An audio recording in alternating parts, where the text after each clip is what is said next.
Hello അസ്സലാമു അലൈക്കും. Welcome back to fine Farah. Ramadan ആയതുകൊണ്ട് നമുക്ക് പിന്നെ വീഡിയോസ് ഒന്നും എടുക്കാൻ ടൈമില്ല.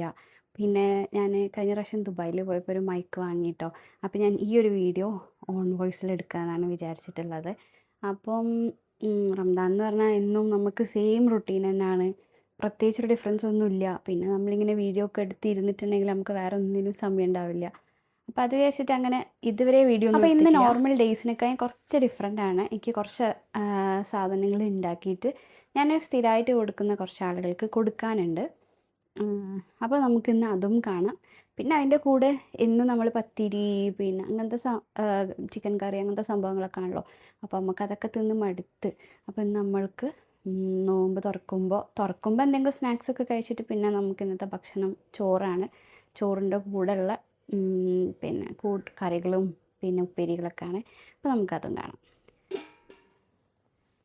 അപ്പോൾ ഇന്ന് നമുക്ക് തരി ഉണ്ടാക്കിയിട്ട് കുറച്ച് ആളുകൾക്ക് കൊടുക്കാണ്ട്. അതുകൊണ്ടാട്ടോ ഇത്ര വലിയ പാത്രം എടുത്തിട്ടുള്ളത്. അപ്പോൾ ഓൾമോസ്റ്റ് 1 ലിറ്റർ ഞാൻ ഗുഡ് ലൈഫ് എടുത്തിട്ടുണ്ട്. ഗുഡ് ലൈഫ് ഞാൻ എപ്പോഴും യൂസ് ചെയ്യലില്ല. പക്ഷേ ഇതേപോലെ ചിലപ്പോൾ നല്ലൊരു ചായ നല്ലൊരു കോഫിയൊക്കെ ഉണ്ടാക്കണമെങ്കിൽ നിങ്ങൾ ഗുഡ് ലൈഫ് ഒന്ന് ട്രൈ ചെയ്ത് നോക്കിട്ടോ.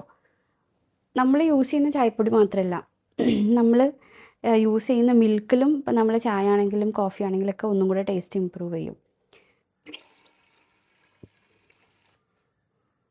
2 ഗ്ലാസ് വെള്ളവും ഞാൻ അതിലേക്ക് ഒഴിച്ചു കൊടുത്തേ. ഇത് തിളയ്ക്കുന്ന സമയം കൊണ്ട് നമുക്ക് വേറെ പരിപാടികളൊക്കെ ഫിനിഷ് ചെയ്യാം. നമ്മൾ ചോറിലേക്ക് കുറച്ച് ഉപ്പേരി ഉണ്ടാക്കാനുണ്ട്. അതിനാണ് ഞാൻ ഈ ചീര അരിഞ്ഞു വെച്ചിട്ടുള്ളത്. ഇത് നമ്മളെ പാലക് ചീരാണ് കേട്ടോ. കുറച്ച് ഏലക്ക ചതച്ചത് നമ്മൾ തരീൻ്റെ പാലിലേക്ക് ഇട്ട് കൊടുക്കാം. ആവശ്യത്തിനുള്ള പഞ്ചസാര ഇട്ട് കൊടുക്കാം. ആ സമയം കൊണ്ട് നമുക്ക് ചീര ഉപ്പേരി ഉണ്ടാക്കാം. ചീര കഴിഞ്ഞിട്ട് നമുക്ക് മോരുകറി ഉണ്ടാക്കണം. കുറച്ച് ചെറിയ ജീരകം. അപ്പോൾ ഇത് മോരുകറിക്ക് വേണ്ടിയിട്ട് നമുക്ക് മിക്സിയിലിട്ട് അടിക്കാം. ഇതിൻ്റെ കൂടെ മോരാണ് അടിക്കേണ്ടത് കേട്ടോ. മോരോ അല്ലെങ്കിൽ തൈരോ ഇതിൻ്റെ കൂടെ നല്ല പുളിയുള്ള തൈരോ കൂട്ടിയിട്ട് അടിക്കുക. കുറച്ച് വെളിച്ചെണ്ണ ഒഴിച്ച് കൊടുക്കാം. കുറച്ച് കടുകിടാം. കുറച്ച് ചീരമുളക്, ചെറിയ ഉള്ളി,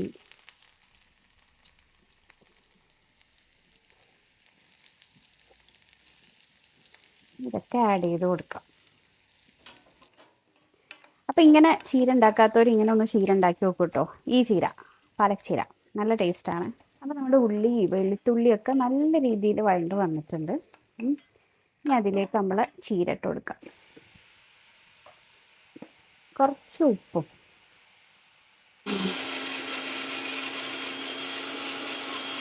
അപ്പം മോരുകറിക്ക് വേണ്ടിയതേ നല്ലോണം അരച്ചിട്ടുണ്ട്. ഇപ്പോൾ ചീരയിലെ വെള്ളമൊക്കെ ഏകദേശം വറ്റി തുടങ്ങിയിട്ടുണ്ട്. ഇനി നമുക്ക് ഈ തേങ്ങയിലേക്ക് ഇട്ട് കൊടുക്കാം. ഈ ചീരനെ നമുക്ക് ഈ ഒരു ബൗളിലേക്ക് ആക്കാം.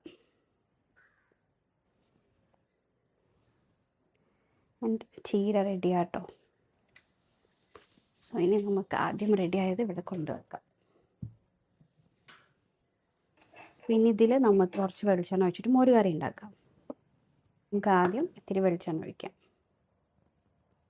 അപ്പോൾ സമയം ഏകദേശം 1:30 ആയിട്ടുണ്ട്. ഞാൻ ക്ലിനിക്കിൽ പോയി വന്നതിന് ശേഷമാണ്. യൂഷ്വലി ഞാൻ രാവിലെ ക്ലിനിക്കിൽ പോകുന്നതിന് മുന്നേ എല്ലാ സംഭവങ്ങളും ഉണ്ടാക്കി വെച്ചിട്ട് 11 o'clockനാണ് ഇറങ്ങുക. പക്ഷേ ഇന്ന് ഞാൻ രാവിലെ ഒന്നും ചെയ്തിട്ടില്ല. ഞാൻ രാവിലെ ഇതിൻ്റെ കുറച്ച് പ്രിപ്പറേഷൻസ് ഒക്കെ ചെയ്ത് വെച്ച് പോയതാണ്. കുക്കിംഗ് ബാക്കി വന്നിട്ട് ചെയ്യാൻ വിചാരിച്ചിട്ട്.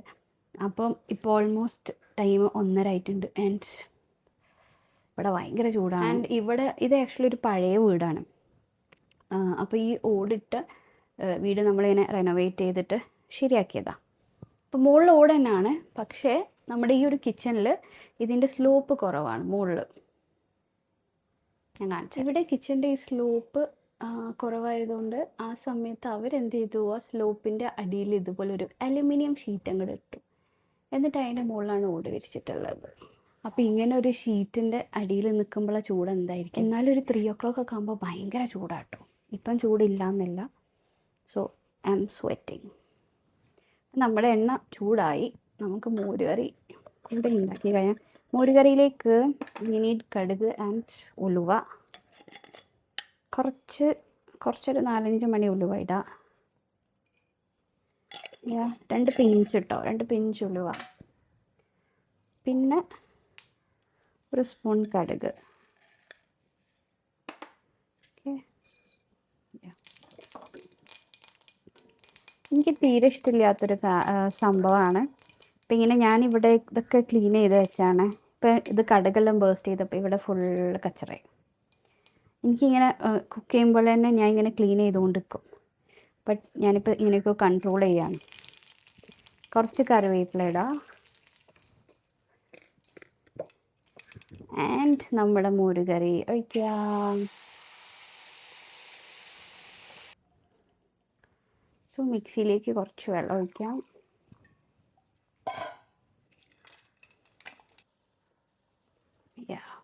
ഈ ഒരു തിക്നെസ് മതി കേട്ടോ മോര് കറിക്ക്. ഇത് കുറച്ച് കഴിഞ്ഞാൽ ഇനിയും തിക്കാവും. ജസ്റ്റ് ഒന്നിങ്ങനെ ചൂടായിട്ട് ഇങ്ങനെ ചെറിയൊരു തിള പൊട്ടുമ്പോൾ നമുക്ക് ഓഫ് ചെയ്യാം. ഇവിടെ ഇവിടേക്ക് ഇങ്ങനെ ചെറുതായിട്ട് ഇങ്ങനെ പൊങ്ങി വരുന്നുണ്ട്. അപ്പോൾ നമുക്കിനി നമ്മുടെ മോര് കറി ഓഫ് ചെയ്യാം. ഇനി നമുക്ക് എന്ത് ചെയ്യണം, കുറച്ച് പപ്പടം പൊരിക്കണം. അപ്പോൾ ഞാൻ അധികം ഇങ്ങനെ പൊരിക്കാനൊക്കെ യൂസ് ചെയ്യല് കാസ്റ്റ് ചെയ്യേണ്ട ഈ ഒരു പാത്രം കേട്ടോ. ഇങ്ങനത്തെ 2-3 സൈസിലുള്ള പാത്രം എനിക്കുണ്ട്. ഇനി നമ്മൾ സമൂസ പൊരിക്കാനുള്ളതും ഇങ്ങനത്തെ കുറച്ച് വലിയ പാത്രത്തിലാണ്. അപ്പോൾ ഇതാ പാല് ഏകദേശം തിളച്ചിട്ടുണ്ട്. അപ്പോൾ ഇതിലേക്ക് നമുക്കൊരു 3 സ്പൂൺ റവ മതിയാവും കേട്ടോ.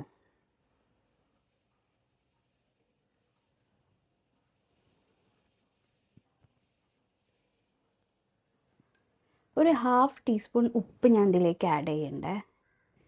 ഓക്കെ, ഇത് ഇത്ര. ചിലർ ഈ തരിയിലേക്ക് പിന്നെ സേമിയ ഇടും, പിന്നെ അതുപോലെ മറ്റേ സാഗോ ഇല്ലേ, സാബുനരി ഇടും. അങ്ങനെ പലരും പല സാധനങ്ങൾ ആഡ് ചെയ്യാറുണ്ട്. ഞാനതൊന്നും ആഡ് ചെയ്യല്ല കേട്ടോ. എനിക്ക് ഈ ഒരു റവൻ്റെ ഈ ഒരു തന്നെയാണ് ഇഷ്ടം. തിളച്ച് കഴിഞ്ഞാൽ നമുക്കിത് ഓഫ് ചെയ്യാം. അപ്പോൾ നമ്മൾ തരി റെഡി ആയിട്ടുണ്ട്. സോ നമ്മൾ ഇനി സമൂസ പൊരിക്കാനുള്ളൊരു ചട്ടി വെച്ചിട്ടുണ്ട്. നമ്മുടെ പപ്പടം പൊരിക്കാനുള്ള എണ്ണ റെഡി ആയിട്ടുണ്ട്. പപ്പടം പൊരിച്ചു കഴിഞ്ഞു. ഇനി കുറച്ചും കൂടെ എണ്ണ ഒഴിച്ചിട്ട് കോവക്കുണ്ട് നല്ല അടിപൊളിയായിട്ട് കായം വെച്ചിട്ട് നമുക്കതും പൊരിക്കും.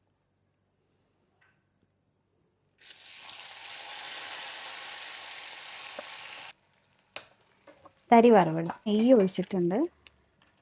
ഇനി അതിലേക്ക് ആദ്യം നമുക്ക് കാഷ്യൂനട്ട് ഇടാം. കാഷ്യൂ നമുക്ക് ആദ്യം നല്ലോണം റോസ്റ്റ് ചെയ്തതിന് ശേഷം നമ്മൾ തരിയിലേക്ക് ആഡ് ചെയ്യാം. ബ്രൗൺ കളറായിട്ടുണ്ട്.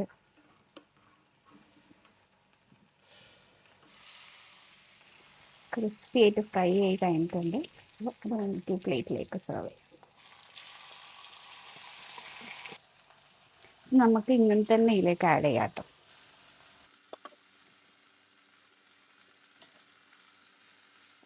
നമ്മളെ തരി ഇവിടെ റെഡി ആയിട്ടുണ്ട്.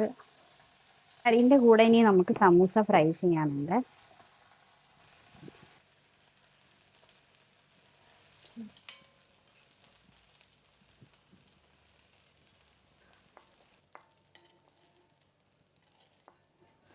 അപ്പോൾ നമ്മുടെ കോവക്ക റെഡി ആയിട്ടുണ്ട്, കോവക്ക ഫ്രൈ. ഇനി നമുക്ക് സെയിം ചട്ടിയിൽ തന്നെ കുറച്ച് പ്രോൺസ് ഫ്രൈ ചെയ്യാനുണ്ട് കേട്ടോ. അത് ഞാൻ കുറച്ച് കഴിഞ്ഞിട്ട് ഫ്രൈ ചെയ്യുന്നുള്ളൂ. അപ്പോൾ ഇനി നമുക്ക് ലാസ്റ്റ് ഒരു ഐറ്റം കൂടെ ഉണ്ടാക്കാനുണ്ട് കേട്ടോ. ഇത്തിരി ബട്ടർ ഇടാം.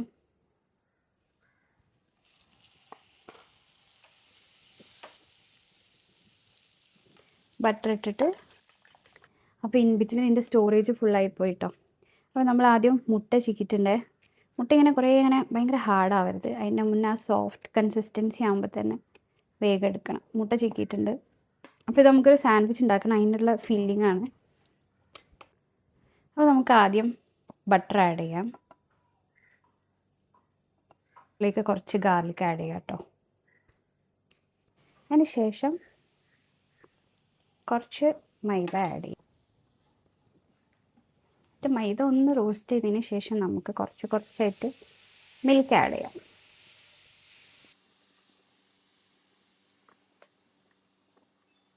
അതിലേക്ക് നമുക്ക് കുറച്ച് ഈ ചില്ലി ഫ്ലേക്സും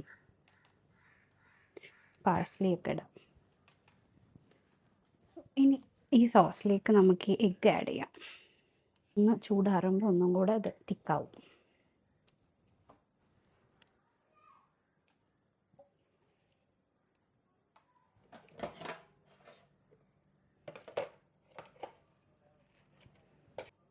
പിന്നെ ഇങ്ങനത്തെ ചട്ടികളൊക്കെ നമ്മൾ കഴുകിയാലും പിന്നെ അതങ്ങനെ തന്നെ വെച്ച് കഴിഞ്ഞാൽ തുരുമ്പൊടിക്കും കേട്ടോ. അപ്പോൾ മറ്റേ ചട്ടിയിലത്തെ കുറച്ച് എണ്ണ എടുത്തിട്ട് ഞാൻ ഇതിലേക്ക് തേച്ച് വെക്കുക.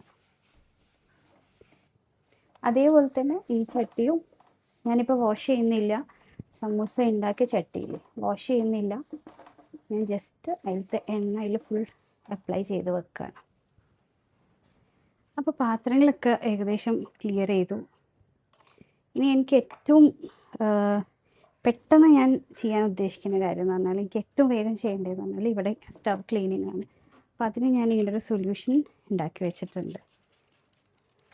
ഡിഷ് വാഷ് ലിക്വിഡും അതിൻ്റെ കൂടെ തന്നെ വെള്ളവും പിന്നെ കുറച്ച് ക്ലോറക്സും, ഒരു 2 ടേബിൾ സ്പൂൺ അളവിൽ ക്ലോറക്സ് ഇല്ലേ, ഇത് 3ഉം കൂടെ കമ്പൈൻ ചെയ്തിട്ട് ഞാനൊരു സൊല്യൂഷൻ ഉണ്ടാക്കിയതാണ് കേട്ടോ. ഇത് വെച്ച് ക്ലീൻ ചെയ്താൽ അടിപൊളിയാണ്, ഭയങ്കര നീറ്റ് ആൻഡ് ക്ലീൻ ആണ്. ഇന്നത്തെ ബ്ലാക്ക് സ്റ്റവ് ആയതുകൊണ്ട് ഇതിലിങ്ങനെ പിന്നെ എന്ത് ചെറിയൊരു മാർക്ക് ഉണ്ടെങ്കിലും അല്ലെങ്കിൽ ഓയിൽ ഉണ്ടെങ്കിലും പെട്ടെന്ന് കാണും. അപ്പോൾ എനിക്കങ്ങനെ കാണുന്നത് തീരെ ഇഷ്ടമല്ല, ഇങ്ങനെ ഷൈൻ ചെയ്തിരിക്കണം. ഞാൻ ആക്ച്വലി ഈ സ്റ്റവ് യൂസ് ചെയ്യാൻ തുടങ്ങിയിട്ട് ഓൾമോസ്റ്റ് 7 ഇയേഴ്സ് ആയിട്ടുണ്ട്. പക്ഷേ കണ്ടാൽ തോന്നില്ല. ഇതുപോലെ എപ്പോഴും ഇങ്ങനെ നീറ്റ് ആക്കിയിടണം. നമ്മളെല്ലാ പണികളും കഴിഞ്ഞിട്ടുണ്ട്. ഇനി നമുക്ക് ഞാൻ പറഞ്ഞില്ലേ തരിയും അതുപോലെ സമൂസൊക്കെ കൊടുക്കാൻ വേണ്ടിയിട്ടാണ്. ആക്ച്വലി ഇന്ന് എൻ്റെ 2 ക്ലിനിക്കിലെയും സ്റ്റാഫ് ഉണ്ടല്ലോ, അവർക്ക് കൊടുക്കാൻ വേണ്ടിയിട്ടാണ് ഞാനിത് ഉണ്ടാക്കിയിട്ടുള്ളത് കേട്ടോ. പിന്നെ നമുക്ക് അതെല്ലാം പാക്ക് ചെയ്യണം. ചോറ് ഞാൻ നേരത്തെ ഉണ്ടാക്കി വെച്ചിട്ടുണ്ടായിരുന്നു. അപ്പോൾ അത് ഇതുപോലെ ഒരു ബോക്സിലേക്ക് ഞാൻ മാറ്റി വെക്കുക കേട്ടോ. അങ്ങനെയാകുമ്പോൾ നമ്മൾ ഫുഡ് കഴിച്ച് കഴിഞ്ഞതിന് ശേഷം ബാക്കിയുള്ളത് നേരെ അങ്ങനെ തന്നെ ഫ്രിഡ്ജിൽ വെക്കുക. പിന്നെ ആ സമയത്ത് ഇങ്ങനെ വലിയ വലിയ പാത്രങ്ങളൊന്നും കഴുകാൻ നിൽക്കേണ്ട ആവശ്യമില്ല. നമുക്ക് നമ്മളെ തരി പാത്രങ്ങളിലേക്ക് ആക്കാം. ഏകദേശം സമയം 3:30 ആയിട്ടുണ്ട് കേട്ടോ. നെക്സ്റ്റ് ഇതും കൊണ്ട് ഞാൻ എൻ്റെ ക്ലിനിക്കിലേക്ക് പോവാണ്. 2 സ്ഥലത്തും കൊണ്ടുപോയി കൊടുക്കണം.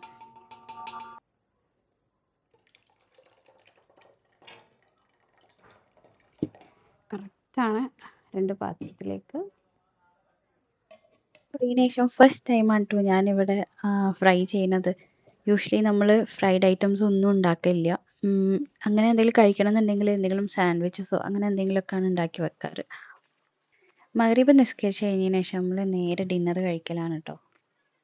കുട്ടികളുടെ സ്കൂളിൽ ഈ നോമ്പുതുറ ഉണ്ടായപ്പോൾ അങ്ങോട്ടേക്ക് കുറച്ച് സമൂസൊക്കെ നമ്മൾ പ്രിപ്പയർ ചെയ്തിട്ടുണ്ടായിരുന്നു. അപ്പോൾ അതിൻ്റെ കൂടെ തന്നെ ഞാൻ ഇന്നത്തേക്കുള്ളത് ഉണ്ടാക്കി വെച്ചിട്ടുണ്ടായിരുന്നു. അങ്ങനെ നമ്മളുടെ സാധനങ്ങളൊക്കെ റെഡി ആയിട്ടുണ്ട്. ഇനി ഞാൻ കൊണ്ട് കൊടുത്തിട്ട് വരാം. അത് കഴിഞ്ഞിട്ട് നമുക്ക് ഇഫ്താറിന് കാണാം. അപ്പം നമ്മൾ നേരത്തെ ഉണ്ടാക്കി വെച്ച ആ ഒരു എഗ് ഫില്ലിങ്ങില്ലേ, അത് വെച്ച് ഉണ്ടാക്കിയ സാൻഡ്വിച്ചാണ് കേട്ടോ അത്.